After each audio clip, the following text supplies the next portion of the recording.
Hello friends and indie game lovers alike, my name is Nick and we're back for another episode of Indie Impressions. Today, we're checking out a game called Predicament. This is back from the old, if you remember back when I used to do these videos constantly, the LD games, and yes, we're still calling them that. This is from LD23 and the Tiny World theme. You'll remember I did quite a few videos on that theme. And somehow I missed this one. Looks kind of interesting though, so we're going to check it out. We're going to help guide this little Meat Boy-esque, maybe Minecraft-looking head guy out of this little pit that he's stuck in by using our arrow keys and pressing X to interact. There just so happens to be a few items at the bottom of this pit that we can use. For example, a stick, some wood, and a rock. We can also jump. Useful, right? So what things can we point out about this stick? Well, there's also a vine here. Probably worth noting. And then we've got this water droplet, some stuff that's slightly out of our reach. Looks like a bloody tooth sticking out of the wall.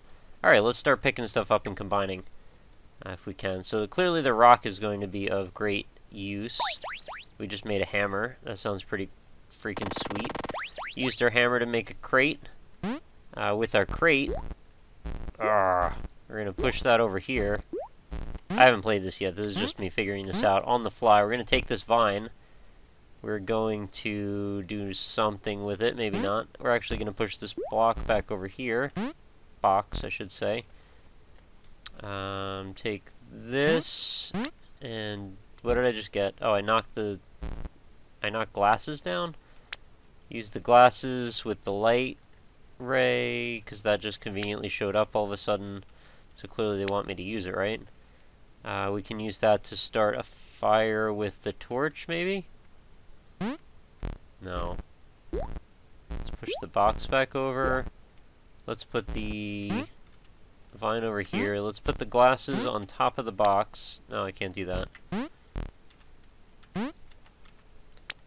Yeah, I really can't do that. Alright, that's not going to work. What about if I use the vine? No, you stay over here. Use the vine to get that. What is this? I want it. Old parachute. Oh, okay, that's not at all what I expected that to be. I thought it was a bloody stick or rock or something. Or a tooth. Vine and the parachute. I don't know what I'm supposed to do now. If this was Spelunky, it would have gone off already just from jumping from that height. So I should talk for a moment about the fact that I actually quite like these sort of escape from a situation games. I haven't really ever covered one as far as I could remember, but I've covered a few that were sort of accidentally like that. For example, that 4 Keys game. But I've never done like the Red Room or any of those, or whatever. There's like 100,000 colors for the room, but you know what I mean. Those puzzle games. I tend to think that they generally wouldn't make for very good videos, because there's a lot of just clicking on crap and guessing. But I found that this sort of an idea might work, just considering it's probably quite a short a game, so it would probably work, you know, decently. The guessing should be minimal. I figured I would probably breeze right through this, but of course, as is always the case, I am not doing that. I don't know that I can really combine any more of this stuff. I was guessing maybe the parachute would catch the water droplet or something, but it doesn't look that way. Alright, what's the point of the light beam if it's not for the glasses to catch the light? Maybe if I'm holding it? No. Maybe I can use it with the parachute. Alright. The vine goes over here. Parachute. Put down right in the light. Oh, yeah, that was it. Smoke sets off the bat. The bat is now pissed. The bat just fell in the fire and is now not looking so good. Alright, how's this going to get us out of this cave? Dead bat. Pick up dead bat. Wrap it in vine. What? I don't know what I just did. I made glide wings. Alright, now I can jump extra high. I still can't get out of the pit, though. And we've got a fire, which may keep me warm at night. I can almost what? I can almost ride the thermal vent out. Is that what we're really trying to do? Whoa! I found a skull. I thought the game was over. It wasn't. Alright, what's the skull gonna do? Better not lose my head. That's a weird point to put that joke in. We haven't had any jokes yet. And then all of a sudden there's a joke. Alright, let's use the hammer.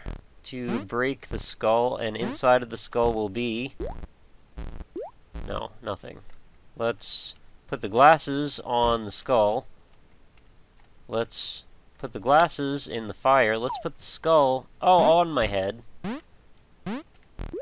Whoa, what? I just attracted death. What do we have here? Oh, geez. I don't feel good about this at all. Are you a lost soul? I would like to get out of this little hole. Do I have to? No! Oh. I got out of the hole, but that's not how I intended to. Crap, I guess that makes it a predicament indeed.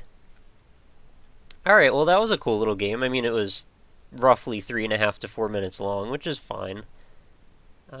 I would really like to see this developed into something a little further. What if, when you leave the pit, you get out, maybe not through means of, having death carry you out, kicking and screaming. Maybe you get out because you figured out how to ride the thermal vent out on your Batwing, and you realize, in reality, you're actually now trapped in a canyon, and you have, like, 4 tiles worth of, or 4 screens worth of objects you can find, or, you get what I'm trying to say. It expands the scope of the scenario, but it still remains the same puzzle. You've just moved one box out from the center, if you know what I mean. So then you can escape the canyon, you find yourself stuck on, I don't know, by a river, by a lake, I don't know, something like that. You just keep going and going until eventually you find your way to civilization or whatever. I think there could be some meat to that. I mean, probably somebody's done this a few times, and you could argue you could set up something sort of like this in a game like Terraria, but I like having it be solvable dynamically by you, with its own objects and art style and everything. And it's kind of incredible how much personality you can inject into a game that's whatever. This resolution is like 480, 420 by something, I don't know what. Extremely small. And there's a lot going on here. Even if you didn't really like get so into it, but like it has character to it. Like if you played Super Crate Box, it sort of felt a little like that. And I definitely loved the art style of the Super Crate Box, and it really sort of helped make the game what it is. So, I mean, sometimes really that is the thing that kicks you into remembering, into feeling something about a game. I just ascended your yeah, I guess I did. Okay, well, that's going to wrap us up for today's episode. Even shorter than the last one, unfortunately. But I just want to try this one out. I'm sometimes attracted to the charms of the idea of a game that's like a micro game like this. And I had a good time with it. So, if you guys want to check it out as well, link's going to be right in the description as always. Not sure how much else there is to see, but, if you want to show this to a friend and watch them try and solve it, that could be kind of fun. I always used to do that with my friends. I would, whatever game I just figured out, I'm like, hey, here it is, check it out. And then I would, like, tease them with hints as they would go. Most of the time, I would eventually spoil the ending, because I'm a jerk like that, but I don't recommend you do that to your friends, because you want to be a real friend and not a jerk, right? I hope so. If you watch my videos, you're probably not a huge jerk. So you at least have the, the decency to care about art style and stuff like that, but, whatever. I'm getting off on a tangent here. I'm trying to give you a compliment, but it's not coming out right. Anyway, that's been Predicament. As always, remember to head on over to the website, www.indie-impressions.com. Check out all the videos, old and new, sort them by whatever distribution method you'd like. If you would like to just browse all the free games, you're completely welcome to do that. But I do recommend support the indie developers however you can if you have a few bucks to spare. When you're all done with the site, check out facebook.com/indieimpressions. If you want to leave a like on that, that would help me out, and it also lets you get every single day's new Indie Impressions video delivered right into your Facebook feed. Makes it nice and convenient for you, so that way you don't have to go around looking for them. Not that I make it particularly difficult, but if you don't feel like visiting the YouTube channel or the website on a daily basis, lets me come to you instead of vice versa.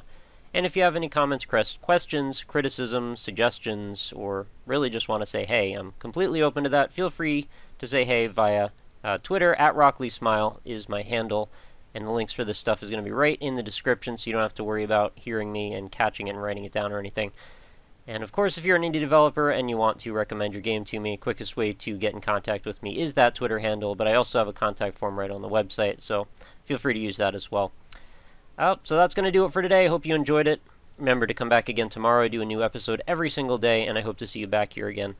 Have a good night, guys. Talk to you tomorrow.